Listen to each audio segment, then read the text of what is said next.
How would you say that President Biden has done in his first year in office? What do you think the State of the Union is going to look like tonight?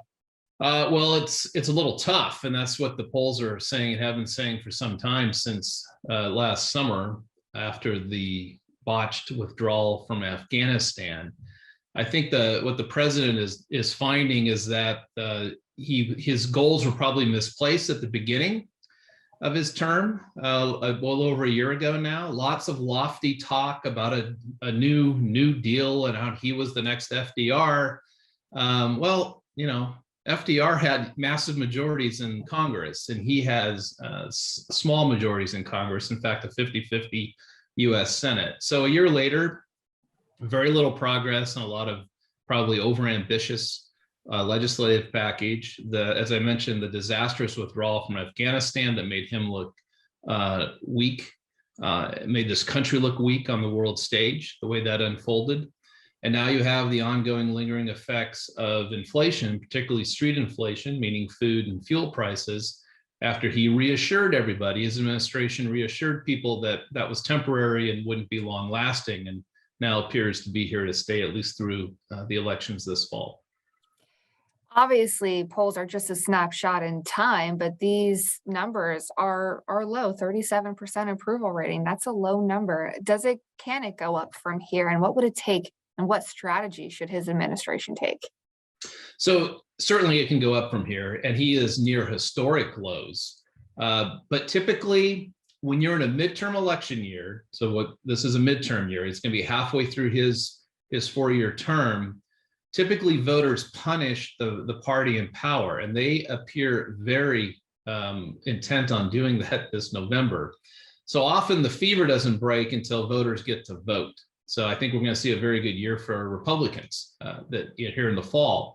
But once that fog clears and the voters have expressed themselves in the midterm, there's certainly an opportunity, for the president to build back and improve those numbers. But to do that, I think a lot of people believe you are going to have to see inflation get itself under control. And of course, there's the things then beyond his control. It would obviously be very helpful to his future fortunes if we don't see another recurrence of any type of COVID variation that would put us back into shutdowns or frustrate kids at school or slow our economy down.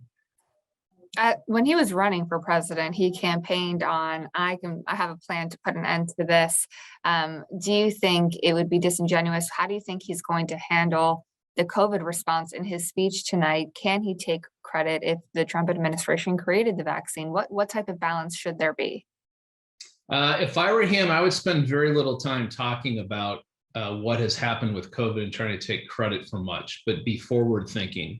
He'd be well served to cast people's eyes and gaze forward as to what they can expect and what he's going to work on next, and trying to somehow talk the American people out of what they think of his first year in office, which obviously isn't very well thought of. Speaking of punishing the people currently in power, at CPAC last weekend, Trump said, we're going to do this for a third time. Is that the direction the party is going in? Could Trump be president again, or is he possibly going to let others like DeSantis take the lead? Well, now you're getting into what may be the Democrats' saving grace, and that's the fact that their opponents are indeed the Republican Party, where Donald Trump is still the most popular Republican and more or less the leader of that party nationally. I think Trump wants to run.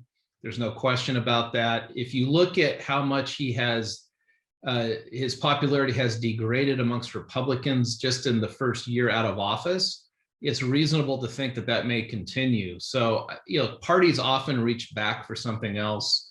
The midterm elections and whether Trump-backed candidates are failures or winners, I think will also inform what voters would think of trying to give him a second term. And then, there's things like how this war may continue to prosecute itself in Eastern Europe, where Trump clearly has put himself on the wrong side of that as an admirer of Putin and actually, admiring the invasion itself.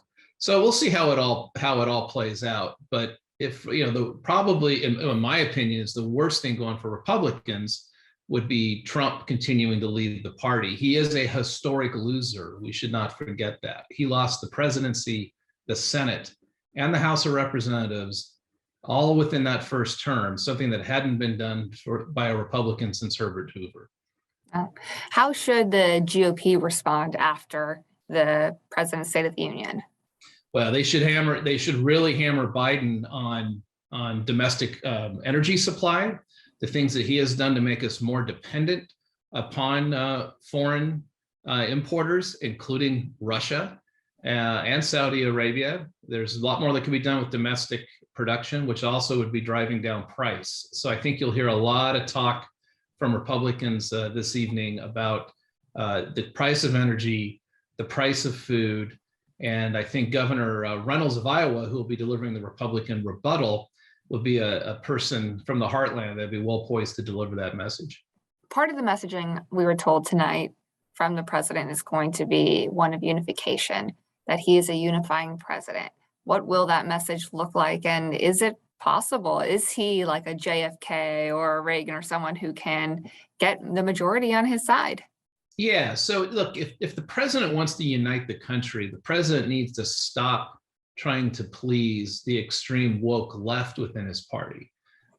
Just like there should not be any Republicans trying to please the far right nationalist racist wing of their party.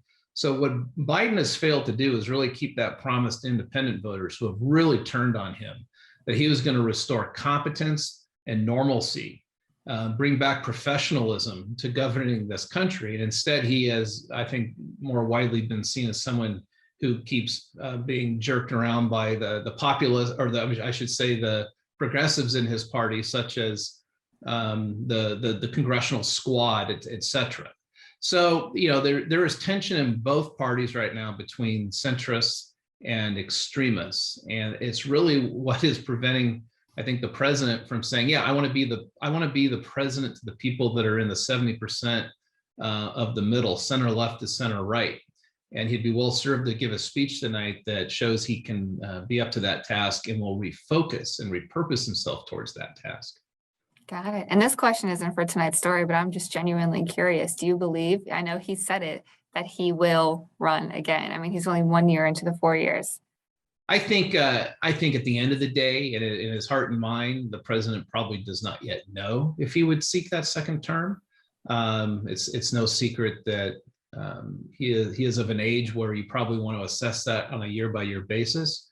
But I would have been shocked if he would announce that he would not seek a second term, which would essentially relegate him to lame duck status. So it would not serve his purposes at all, nor would it make any sense for him to declare this early that he would not seek a second term. I think we're honestly, 18 to 20 months from really knowing the answer to that question, whether he'll seek a second term.